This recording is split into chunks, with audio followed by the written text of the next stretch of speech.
Very good. Thanks very much, Andrea, and welcome everybody to a kind of rough start to the season so far. Again, we want to thank you and welcome you, but also remember to support our sponsors too, especially in the holiday seasons.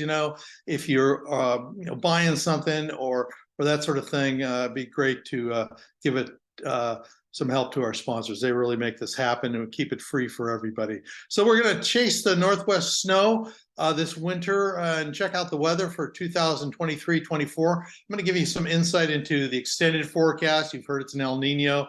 We're going to talk about the recent weather, which has been kind of crazy, and of course, the season as it unfolds and some of the unique things about skiing in the Northwest, and answer some of the questions that you've already submitted.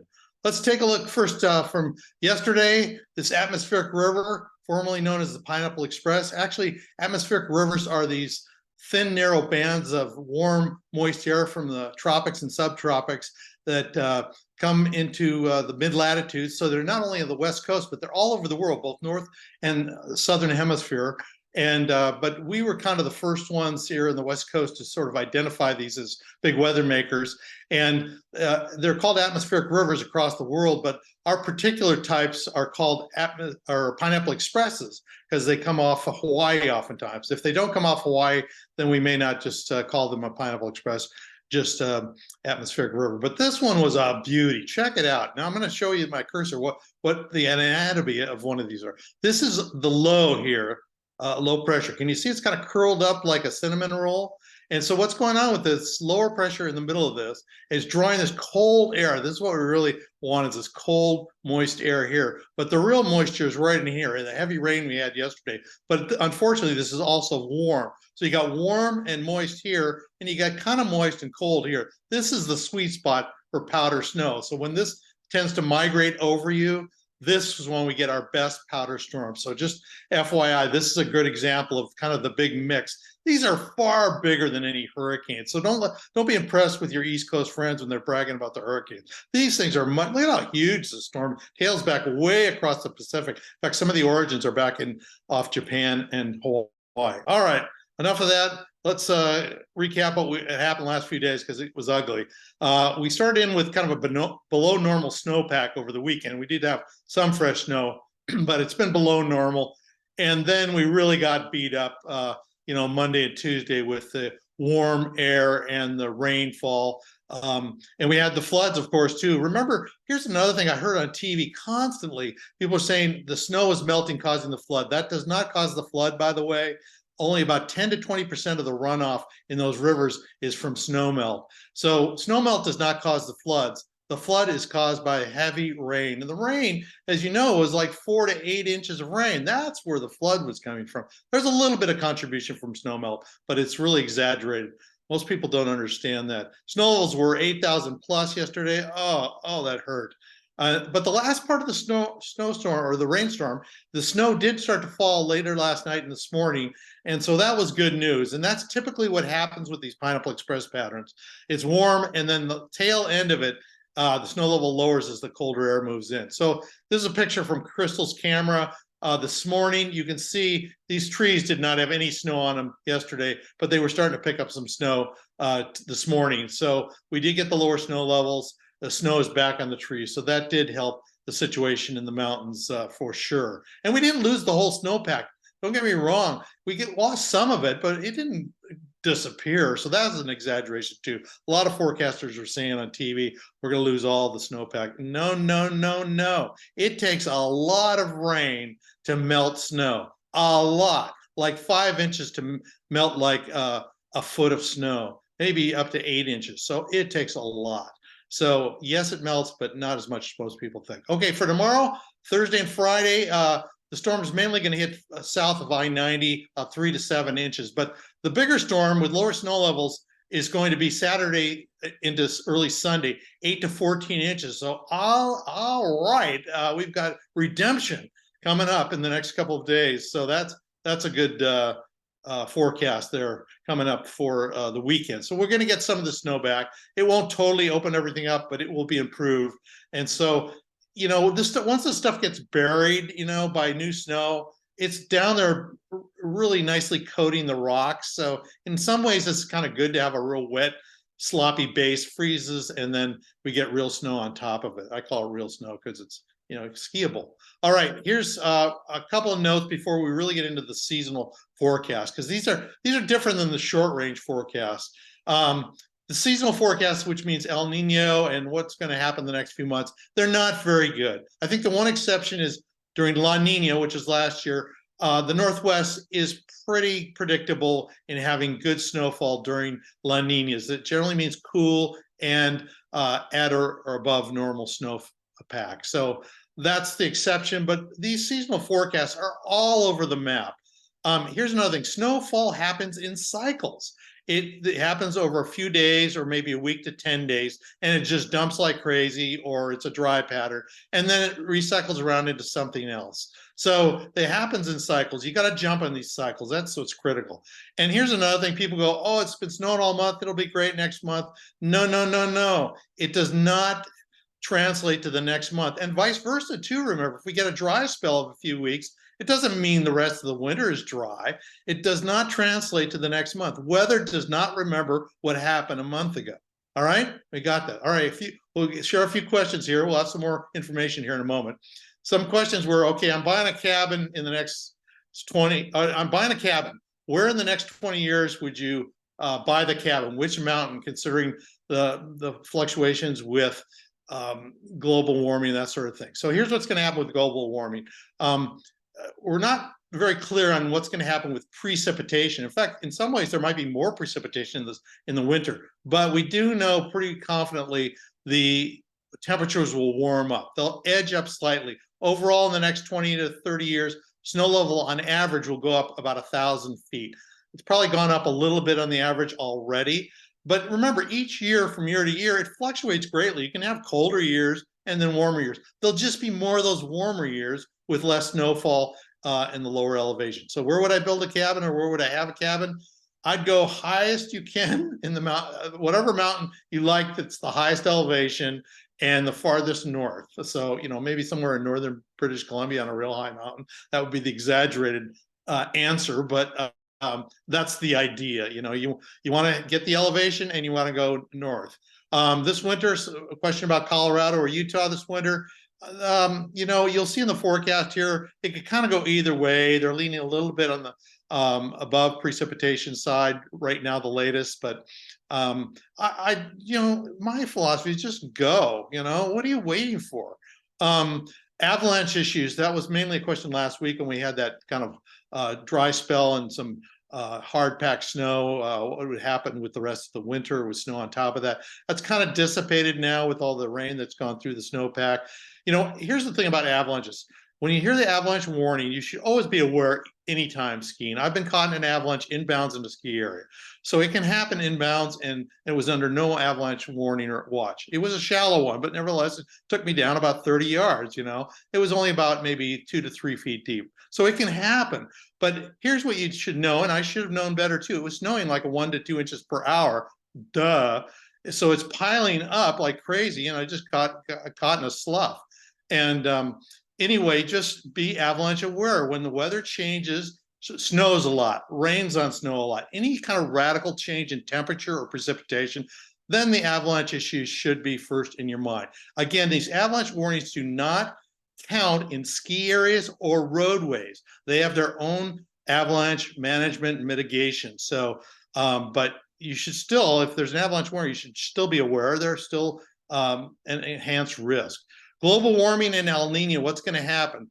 Not really clear on that. What a lot of scientists are saying, and it's not really clear, that El Ninos might become strong because there's warmer ocean temperatures, but this fluctuation between drier weather, because remember, global warming also means dry weather and more evaporation and higher snow levels, but it also means more moisture. So there's a lot of complex moving parts to this, and I don't think the science is settled at all with that, with global warming and El Nino. In fact, as you're going to see in my talk here, it's not even that settled with El Nino. Questions about, should I buy a pass this year? Well, a lot of the passes now, some of the big corporate passes, the date has gone by, but there's still some available. In my opinion, I'd always buy a pass, because do you want to get stuck?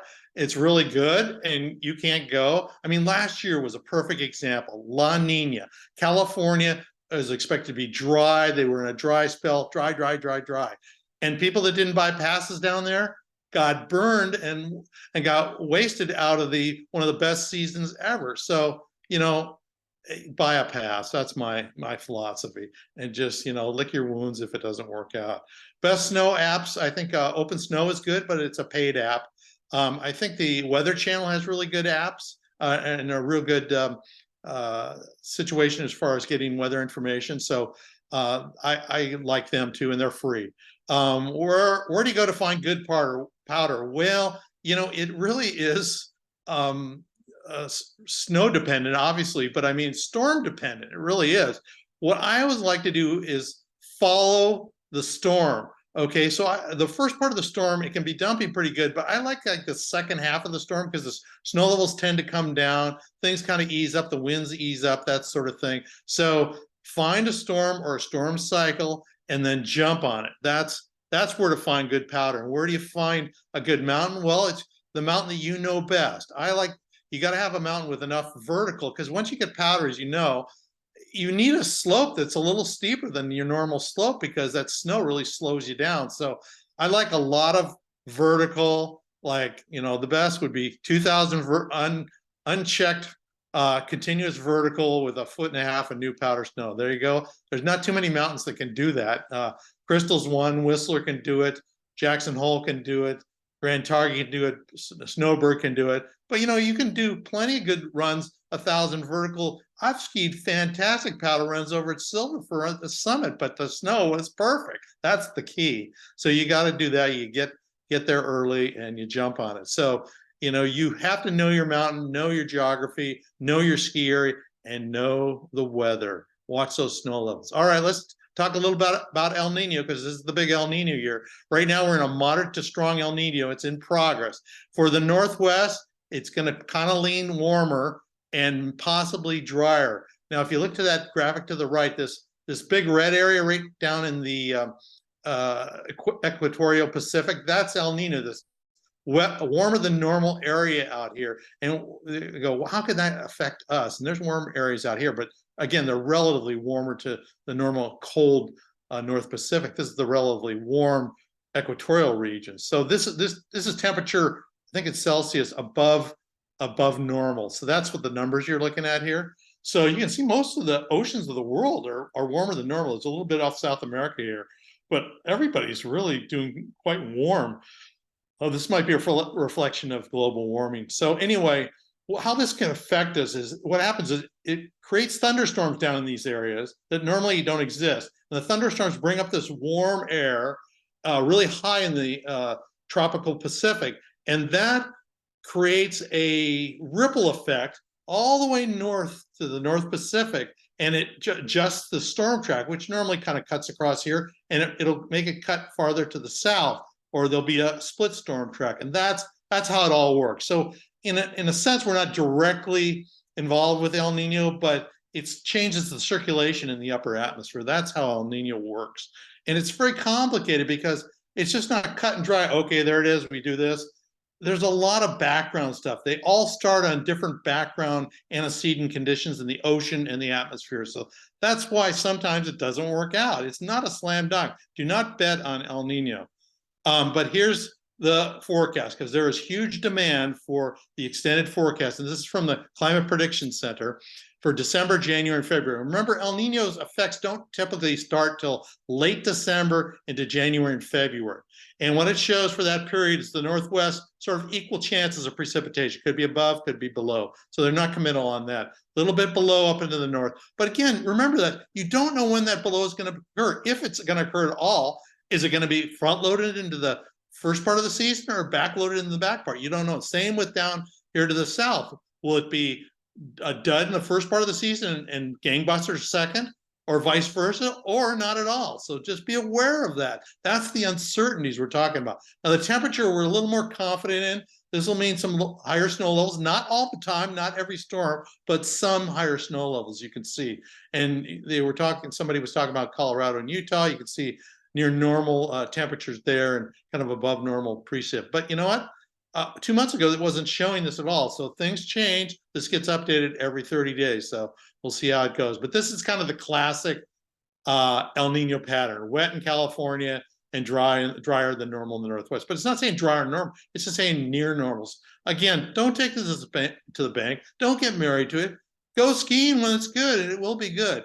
All right, so it's peaking right now. Here's kind of the forecast. This is called an ensemble forecast. It's different models giving different forecasts, and we kind of generally try to stay in the middle of it. But it could go as high as a real strong El Nino, or it can start backing off really quick. But we usually take the middle of the road here. And so it stays El Nino here, but it starts to drop off by late winter. And then it kind of switches to neutral by summer, and next year kind of goes toward neutral. So that's just, but this just changes. Again, this changes like every few weeks too. So be aware of that. Things change. We change these forecasts all the time just to keep you on your toes. But anyway, next winter could be neutral. All right, here's some of the effects worldwide. There's a lot of people think, oh, something's going on. It's, we've heard about all the snow in Europe, right? They have no El Nino connection. Come on. So that's just a normal pattern they're having, that they're having some really good early snow in the Alps and parts of Europe. So be aware of that. There's a lot of patterns down here in the tropics, because remember, El Nino is happening right along here. And so when you're close to it, you get more effects. Australia gets really affected by it, parts of Southeast Asia, but even the eastern part of the country, no El Nino connection. Parts of South America, not all, no El Nino connection. So just be aware of that. Now, La Nina, different story, but again, for us, it's going to be kind of warmer than normal, but also that's precip kind of extends into parts of California too. But parts of Southern California or Arizona or Southern Utah, Southern Colorado, like Bryan Head and what's that, Telluride, they could benefit real good. So watch places like that if you can move quickly. Taos can sometimes do really well in an El Nino too. But don't be afraid. Our neck of the woods is going to be fine. The Northwest rarely has a dud. Okay, we've had a couple of duds, 2015 and also 2005. Those were bad years, I have to admit. But even El Nino, it doesn't matter. We have good years consistently. Here's what it looks like over the years, if you're wondering. All right, the central line is sort of neutral. Slightly above is still neutral, slightly below is still neutral. Anything above this red line is El Nino. Below this blue line is La Nina. We're right here, so we're pretty strong La Nina. Here's the last one, 2015-16. That was not a good year for us. 2005 was somewhere in here. And so it wasn't that strong, but that was a dog year too. Okay, this is what I want to point out. Right here was La Nina. This was the record snowfall in a lot of Washington, the world's record in Mount Baker. It was right around here. But we've had stronger La Ninas, so it's not necessarily proportional. But that record for, what was it, 1,140 inches at Mount Baker, that was right in this area right here, this La Nina. No, I'm sorry, I got it wrong. Sorry. It's right here. That's where it was. Sorry about that. So it was right in here. So that was a pretty good La Nina. I had that wrong. Sorry. So interesting. It was followed by this really strong El Nino in 97, 98. We kind of got hurt a little bit, but boy, we got the goods the following year in 98, 99. That's when Baker hit that record of over 1,100 inches, really. So you can see how it goes. And you can see how it fluctuates back and forth. Some are strong, some are not so strong. Goes back and forth. What actually happens is the water in the ocean, interestingly enough, in the Central Pacific, I should say, the tropical Pacific, it sloshes back and forth like a bathtub, when you jump in a bathtub and it sloshes one way or the other. That's what happened over a year or two, or sometimes up to a 5 or 7 year cycle that cycles through it. Want to touch base with you about the convergence zone. We hear a lot about this. This is typically after a weather front goes through, the air following the front comes in from the west and northwest. It hits the Olympic mountain range like a boulder in a stream, and that cuts the air to the south and to the north, and then it rejoins right around Everett, and it produces rain, Everett, and then snow in the Central Cascades, mainly in Stevens. So that's the classic version. But here's a couple things. I've seen multiple versions that hit Mount Baker or Crystal and bypass Everett. I've seen them migrate down. That's not unusual, or to form there, and then it migrates south as the wind shifts.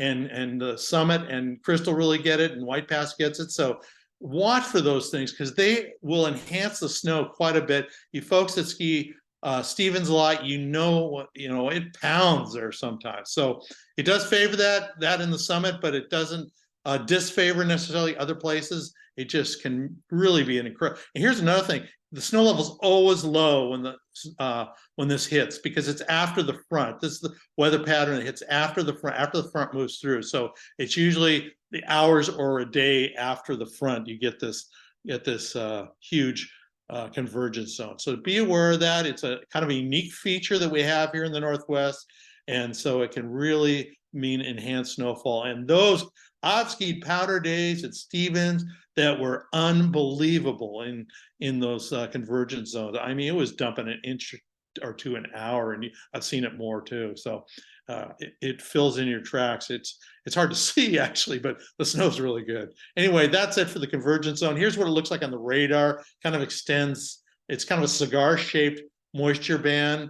So usually it doesn't kick this far north. Usually it's a little bit more flat, but it takes all sorts of different forms. But just watch for that for sure. And that's kind of a look at some questions and answers, and also some things about the Northwest weather. But I've eaten up about 20-25 minutes, but I want to save some time and see if you have any questions. So I will stand by here and put on my thinking cap here.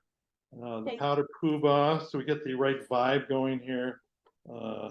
Here we go. It takes a second here. All right, now. All right, I can see it. Thank you, Larry. One question that came in a little while ago today was, can you please define the term atmospheric river and how it impacts snow level and ski conditions on the slopes? Okay. We went through that a little bit, but we'll just do a recap because here's a classic one yesterday. The AR. So okay, that was atmospheric river is a narrow area of water vapor. It's actually water vapor in the lower atmosphere. It's in the lower 10,000 feet of the atmosphere, kind of ahead of this cold front here. And it could be 1,000+ miles long and maybe 200 miles wide. And when it hits the mountains, it really squeezes the moisture. Now, this storm, as it wraps up like this, it draws warm air from the south.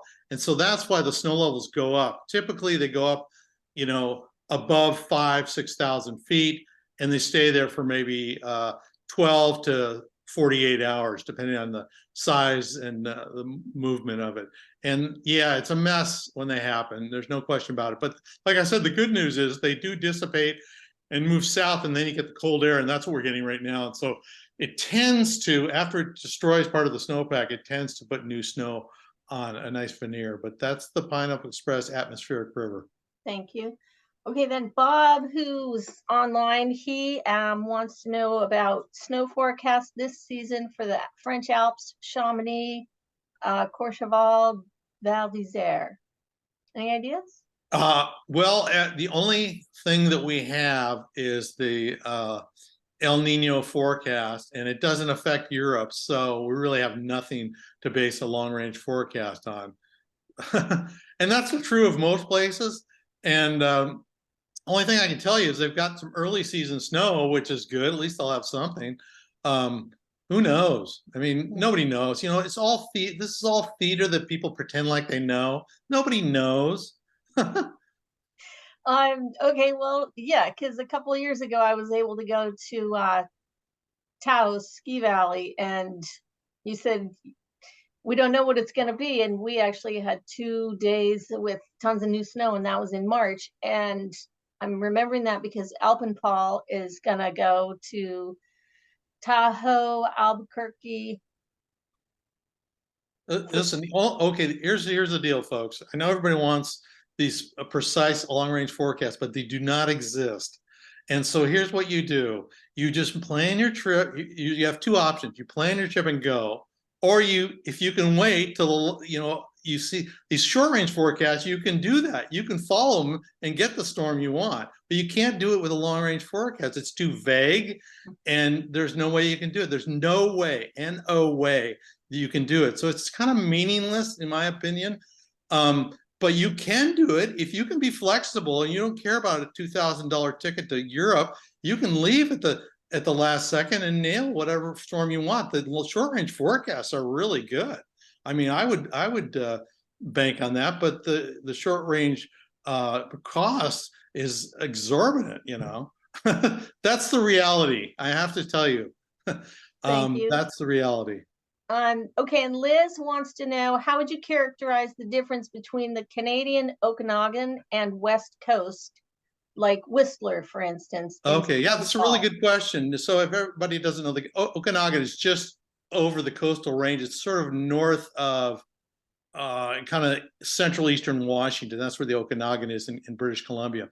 And it is just east of Whistler, but it's over the coastal range. So the difference can be quite dramatic. I've skied them both there in those interior places. First of all, the Okanagan doesn't get as much snow as the coastal areas like Whistler.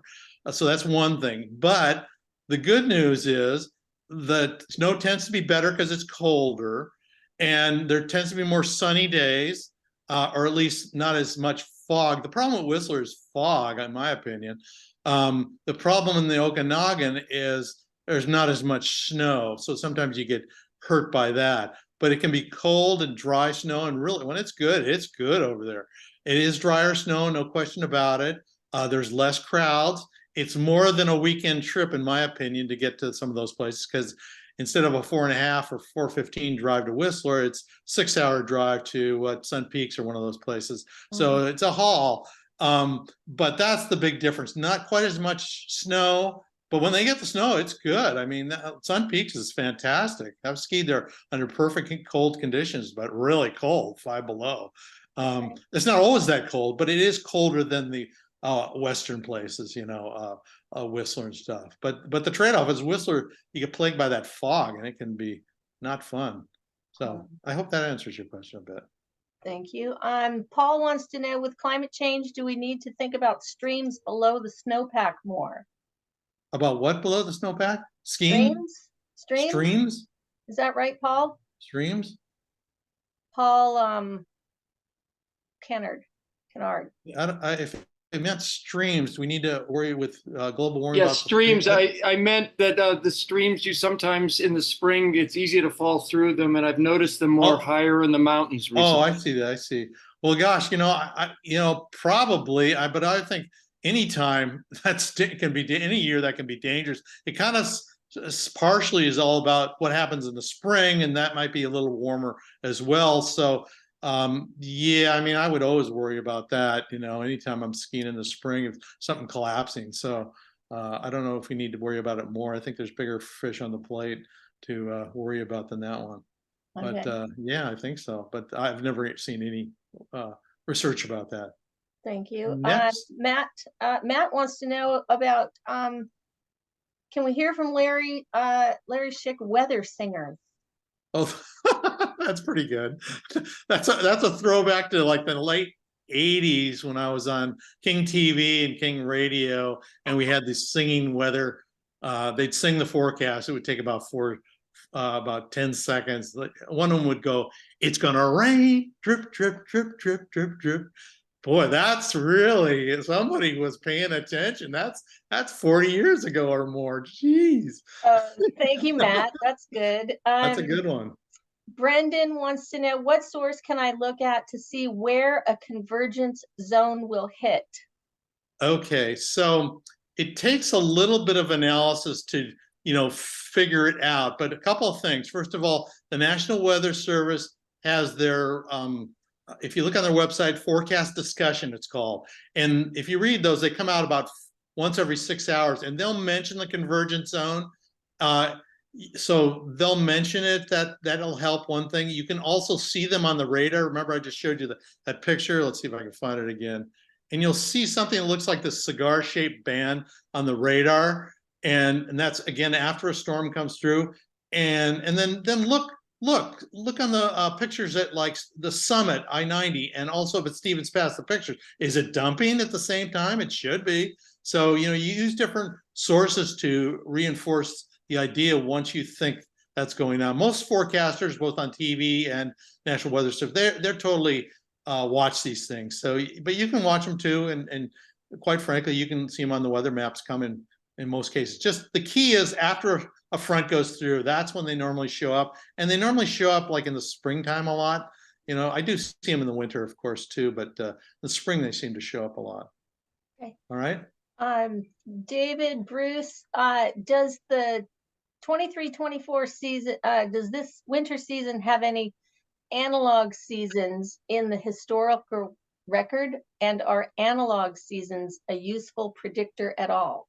Okay, so what he is talking about is like, okay, we've got this El Nino this year, and like here, and so what would be an analog year? Here'd be one here, so something similar, a big one. Here'd be another one. So these would be similar years, you know, and that's one way to do an analog, to see, okay, what do we do with other El Nino years? And you know what? Sometimes that works and sometimes it doesn't. To tell you the truth, it does work slightly more often than not, because that's why they have an El Nino forecast. They've looked at all these things upside down and see what happens. Here's the problem. There's a lot of exceptions to what happens. And again, like last year, if you would have followed the El Nino forecast, you lived in California, it was saying total dry, bad dry, and you would have missed one of the best seasons ever in California. So yeah, kind of, but you're taking a chance with your analogs, and it's not that solid. All El Ninos and La Ninas, they start with a different set of conditions. As I told you, different set of like ocean temperatures. So we've really not seen an ocean like this warm over such a great area, or it doesn't happen very often, you know. So that's an unusual setup for what would be kind of a classic El Nino. This is no doubt a classic El Nino. Anybody that knows anything about weather or El Nino would look at that and go, hey, it's El Nino for sure. And that's a pretty strong one. So yes, those analogs, they're there. You can find them. But here's my contention. I don't know, maybe I'm a crazy guy, but I'm like, okay, we have El Nino. It gives us a little hint of maybe a nudging. Am I gonna make a serious decision about my life based on that?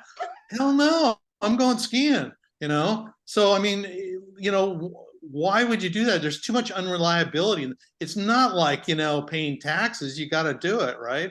It's very unreliable. I think part of it's been oversold by the scientific community and others, that it has some great predictive value, but it's not that great. I'm not saying it's zero, and I think it's the best we got. So there's some value in it, but I would challenge anybody to say, really, would you make a decision off that? I wouldn't. So, I mean, if your last dollar is to buy some bread or a ski ticket and you're looking at El Nino, I guess I would. But most cases, I wouldn't make a personal. When I worked for the Corps of Engineers, here's an example, folks. When I worked for the Corps of Engineers, we had flood control, all this really serious stuff. If we made a mistake, it was bad news. And so we couldn't afford to take a chance. And so I talked to these Climate Prediction Center weather people for endless hours, and because I wanted more information for what the winter was going to, and they really couldn't give me anything solid. You know, they did the best they can, but that's the best we got. So we couldn't make a solid decision on flood control or something like that with that kind of unreliability. So, but that was a severe example, because, you know, it was life and death, really. But it's just a ski pass, I think. So they would live with it. Okay, what about a Mission Ridge prediction for KJR? Okay, so Mission Ridge kind of fits into this drier and warmer part. The good thing about Mission Ridge, in my opinion, is they have really good snowmaking. They're already skiing, I think, top to bottom. So they've got good snowmaking. They often have cold enough temperatures, so they're not as vulnerable as we are to the warmth. I think they're more vulnerable to the dryness part of the equation. So just be aware of that. But I like Mission Ridge. Go for it. Especially, here's a Mission Ridge tip. If you ever see a low pressure kind of going from the Columbia River mouth, which is just to the west of Portland, and kind of migrating toward like Mount Hood, that is a perfect circulation pattern for for Mission Ridge, you'll get what's called this wraparound upslope snow in the east slopes of the Cascades, and you can get a dump and cold snow that will be the best powder skiing of your career. So just be aware of that. I told you. It happens once in a while. I try to point them out when I see them, but I'm not 24/7 at your doorstep either. So, all right. I'm gonna scroll down to some new questions while I go there. Larry, you're a surfer from the back in the day. Any chance you're going to start doing a year-round surf report? Just past Port Angeles. Thank you, Chelsea. It's very nice. My friends in PA, and no, the water's too cold for me here. I can't deal with it. I could not deal it in my best days. It was cold, so I go to Hawaii and do the small stuff now. Okay, but so no surf report. Yeah. At the Elwha, surf the Elwha, PA. All right. Do you have a sense of how the snow's going to be over Christmas, New Year's week? No, I don't have any sense of it right now. It's really impossible.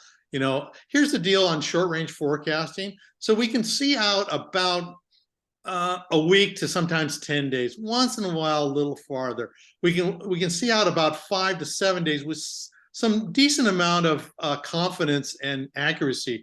In the kind of 1 to 5 day range, we have pretty good sense of what's going on. So it's beyond that kind of 10-day, 7 to 10 day confidence level. That's why I was saying before, hey, if you really want to chase the snow, you really have to be able to pivot quickly. That's the only way to do it. Otherwise it's just kind of your luck. I mean, I did a trip last year, drove all the way to Jackson Hole, man. I hit it perfect, but I had to drive a long way too.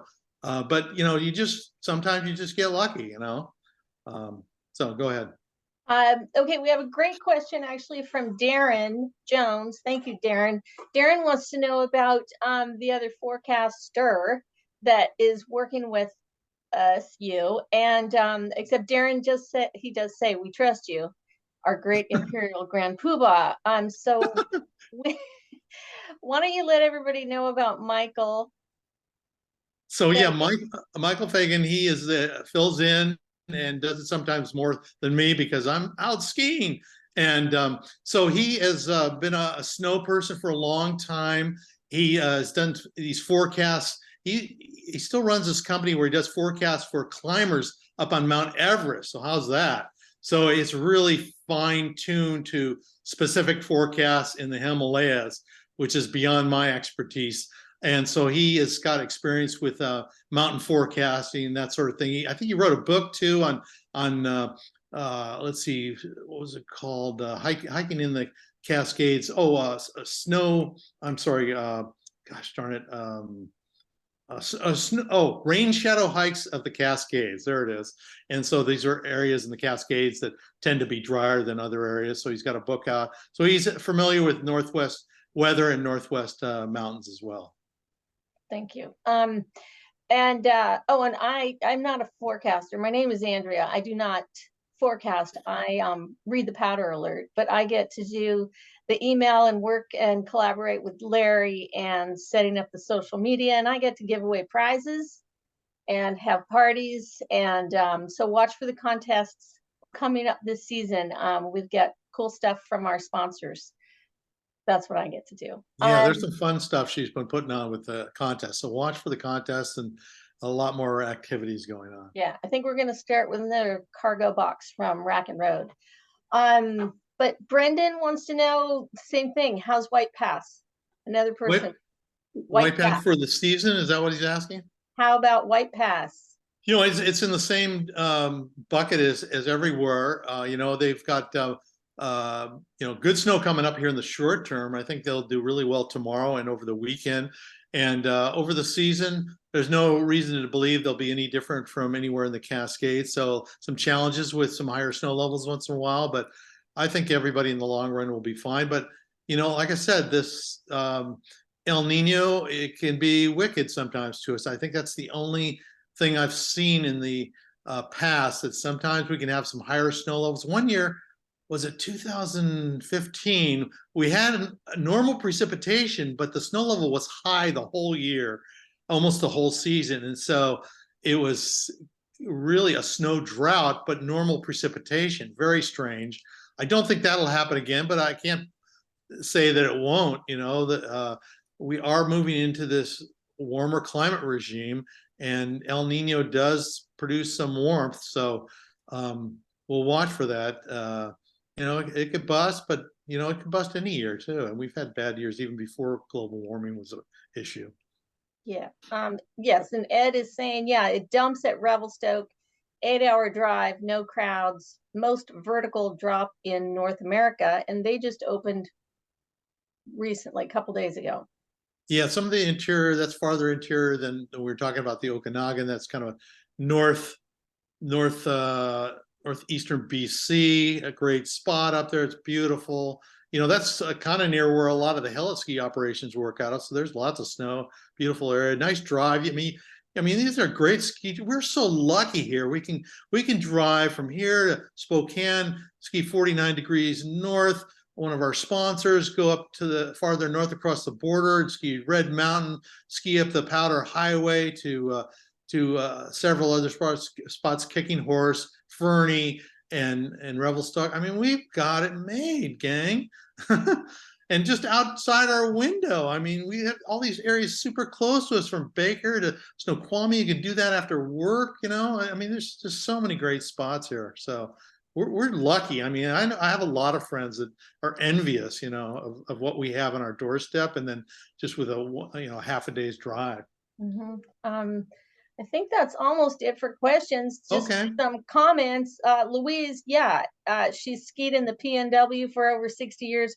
We have a ski season nearly every winter. Sometimes, also like Larry says, sometimes it starts later, but it nearly always starts.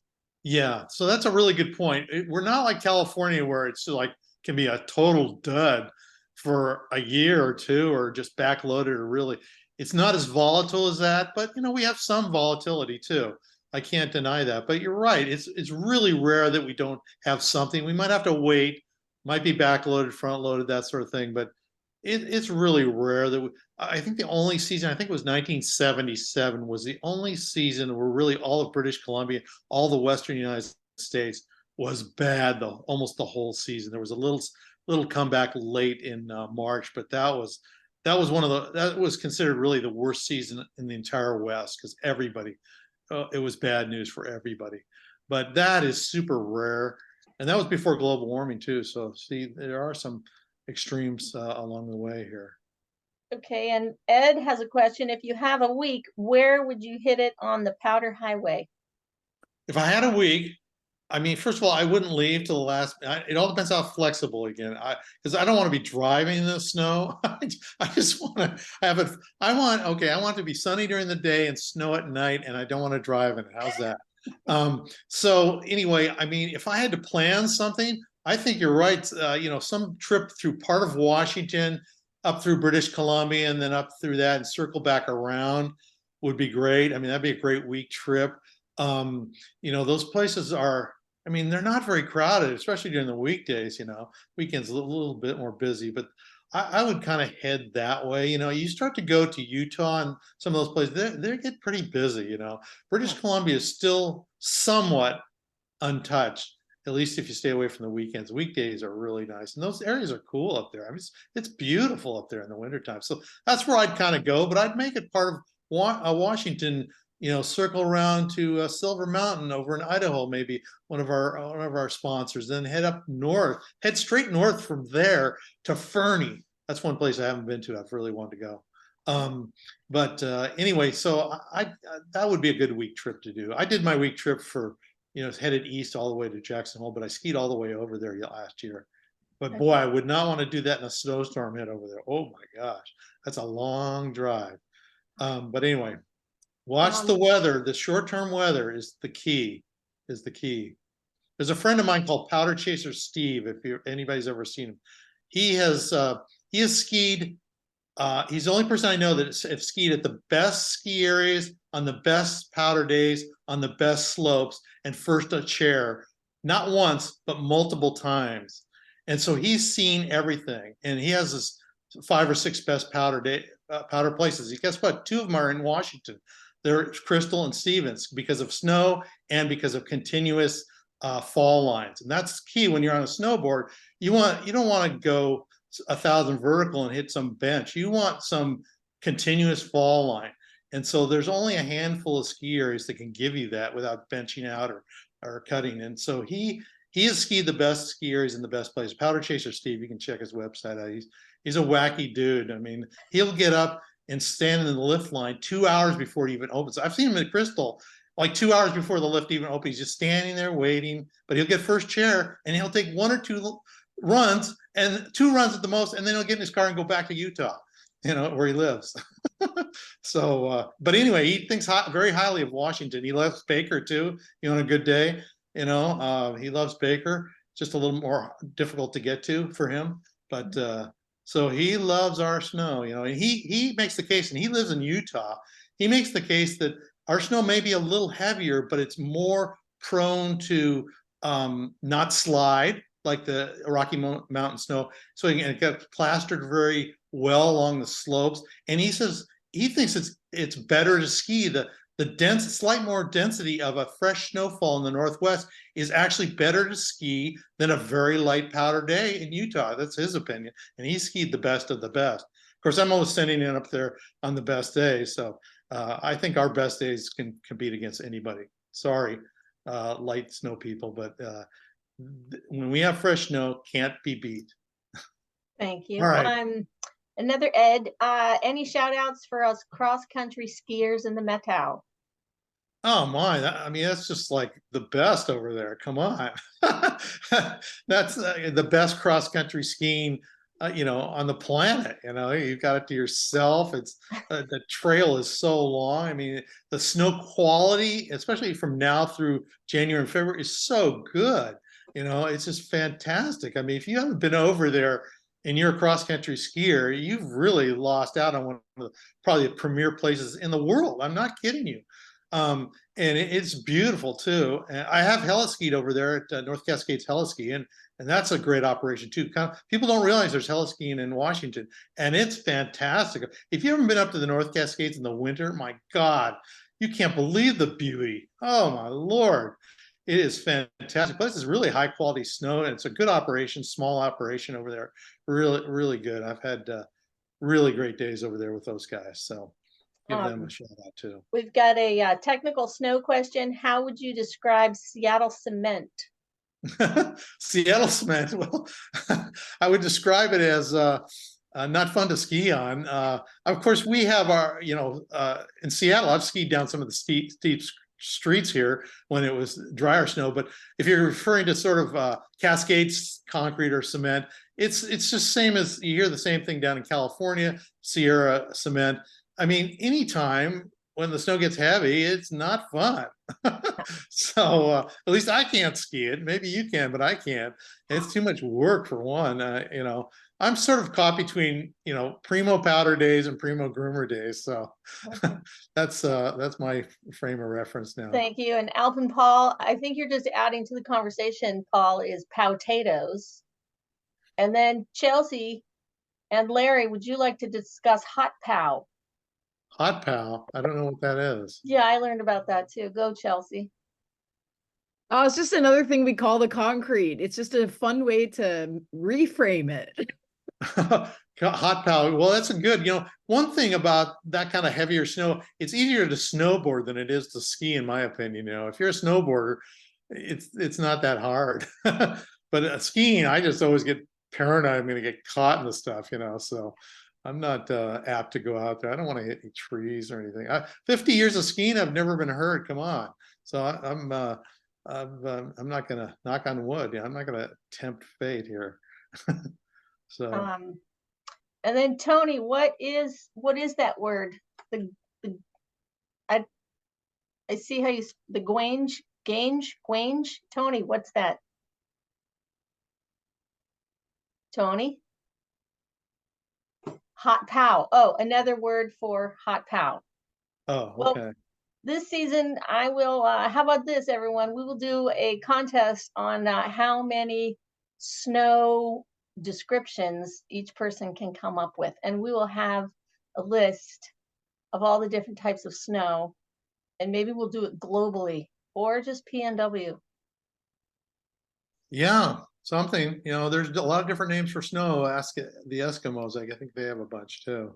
So, yeah, I mean, the snow does change. It changes during the day. I've seen powder turn to little mushy in a matter of hours if it's on a south-facing slope and the sun comes out. We've all seen that. One thing about the Northwest snow, when we do have a good powder day, it's fine as long as it stays kind of cloudy or you stay on the north-facing side. But if you get into February and certainly March, if you're on the south-facing side, it can get heavy and degrade really quick. I think that's one thing about our Northwest snow. It degrades quicker than like that dry snow they have in the continental United States, like east of the in the Rockies, because they stay cold and dry all day and all night, even if it's sunny. But we have a lot of moisture in our air, and that will get to the drier our snow and degrade it quickly, make it more dense more quickly. So it kind of doesn't hold up with that kind of loft as well as maybe the Rocky Mountain snow. That said, we don't need as much of it to provide a loft for your ski to get the powder experience. What I mean is if you have slightly more dense snow, your ski will float much better on that than it will 4 inches of really light fluff where you go right through it. In the Rockies, here 4 or 5 inches, you can float it much better. So that's a nuance, but I've been nuancing this stuff for years. Okay, just a couple more things. If anyone has another question, add it now. But Karina is asking again, predictions for Northern Utah. It might be the same answer. Yeah, it kind of is. Who I mean, knows? just go skiing and have fun. There's no real prediction for Northern Utah. There is a prediction. There's an outlook. Let's put it this way. The outlook is for near normal precipitation, near normal temperatures. But what does that tell you? It doesn't tell you anything. That's why I don't like these long range predictions. Yeah. Just go skiing. I've had fantastic weeks and days and months during supposedly bad years. Again, I look at last year, La Nina prediction, very high confidence prediction, super dog in California, bet one of the best years ever. So yeah, you'd be crying if you blew it off. So don't get married to these long range predictions. Okay, and then Mark wants to know, can you discuss water content of snow? Yeah, I can do that real quickly. I mean, it is something that people don't understand. Like, especially in this last storm, I had a lot of people say, oh, it was the melting snow caused the flood. So here's what happens: is people see, oh, there's 5 feet of snow at somewhere, and then it rains like crazy, and all of a sudden there's 2 feet of snow. Well, it didn't all melt. A lot of it just consolidated and packed down, and a lot of times the rain in the deep snowpack is just sitting in the actual snow, and it makes it more dense is what it does. So here's a good thing. Ice is about 99% water and a couple percent ice. I'm sorry, air. But fresh snow is on the average is about 10% water and about 90% air. I mean, that varies. Real dry snow is less than that, but wet snow is but that's average. But if the snow's been sitting around for a couple days, it starts to get more dense because it settles on itself, right? And so you get that amount of snow. All of a sudden, it's twice as dense, 20% moisture, and it just gets more and more dense because it gets more packed down. And so the moisture content, in a sense, changes, although it doesn't absolutely change. What changes is that the depth of the snow is getting compressed, but the water content is staying the same. And so the density goes up. When the snow is about to melt in the springtime, it's about 40 to 50% density. So surprisingly, even that snow that's really like mush, it's got about 50% air in it, So, except Okay. if it's ice, that's a different story. We have a few more predictions. Oregon's snowpack for this year, specifically Bachelor for Galen. So Bachelor doesn't have a really good El Nino or La Nina correlation. I'd say Bachelor is a great mountain. It's high enough. It often gets snow. The problem is it's high, and that chairlift tends to get wind problems, the upper ones. I'd ski bachelor. It's going to be great. Okay. I think that's a good mountain. And then I'm going to combine these two questions and comments from T. Wally and David. Favorite month for high quality snow in the Cascades, and then why does January seem to be drier than December, February, March? Yeah, it's a really good observation. It is true that we often get a pause in January. Part of it is, remember, the storm track kind of starts in October, kind of to the north, and parts of Alaska get some of their wettest weather in October. Parts of the Northwest and parts of Canada, Western Canada, get their wettest month in November. By the time you get to December, the storm track, on average, again, starts migrating southward. And so we sort of dry out because the storm track will readjust and go southward. And so that's part of the reason of this dry spell sometimes we see in January. In my opinion, the best snow time to ski is February and March. Here's why. The snowpack is about as deep as it's going to get, not as deep as it can still, but you're going to have a solid, if you're going to have a good season, it's well established by then. Okay. Number two is the days are starting to get longer after late January, noticeably longer. So the light and the visibility is better. Number three is you still can get very good storms. Now, they may not be the really heavy duty 3-foot storms you might get in November and December, but they're still very good storms. And here's the great thing, even like last year, we had cold. This is another great thing about the Northwest. We can have cold storms and really high quality all the way into April, even May. I've skied a foot of dry powder at Mount Bachelor on Mother's Day about 10 years ago. I mean, and it was fabulous. Mother's Day, that's in mid-May. Then it got mushy by late morning, believe me, but we had a powder morning. It was sunny. It was beautiful. So the Northwest is really blessed with not only abundant snow that sticks around for a good base, it doesn't melt off as fast, but we can still have very good storms late in the year. I mean, you ask anybody at Whistler, the late skiing there in April sometimes can be better than any day in the winter, and the days are longer. I mean, you get off the chairlift and it's still super light. I mean, it's a great fun time to ski in the Northwest in March and April, in my opinion. So I like later in the season. It's warmer, the roads are easy, the visibility is better. What's there not to like? All right, one more question, or are you gonna wrap Sorry, them up here? yeah, the dog was at the door. Mark Ryan wants to know, does our Cascade snowfall with a higher water content than Utah or Rocky Mountain snow have a high? It does. It definitely does. I mean, it varies by storm, of course, but overall average, yes, indeed, it does have a higher water content.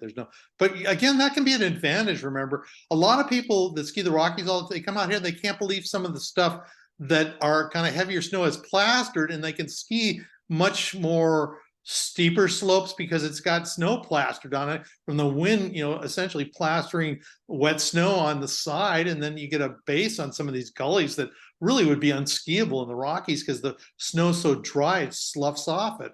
So there's an advantage to that too. You just have to look for the advantage, But yeah, our snow is more dense. There's no question. But again, a very storm to storm. So just a couple of comments. So Matt Mullenix brought up the Weather Singers, and he says he misses you and it's good to see you. Oh, thank you. Thank you. That's and very good. Alpin Paul. Hey, Paul. Thank you, Larry. You are a great resource for us PNW skiers and riders. Thank you very much. Thank you, everyone. And keep in tune to the Powder Alert here, and we'll have more stuff coming out tomorrow. And we're going to have a comeback here with some snow. We won't be fully open, but it will improve. And hopefully this is the only Pineapple Express we have this winter. Typically, we have most of the Pineapple Expresses early in the season, but you can have them any time of the year. But the real rough ones are like the one we just had, and those tend to be earlier in the season. So let's see how the rest of the season goes. And don't fret too much about this El Nino. Let's just see how it goes.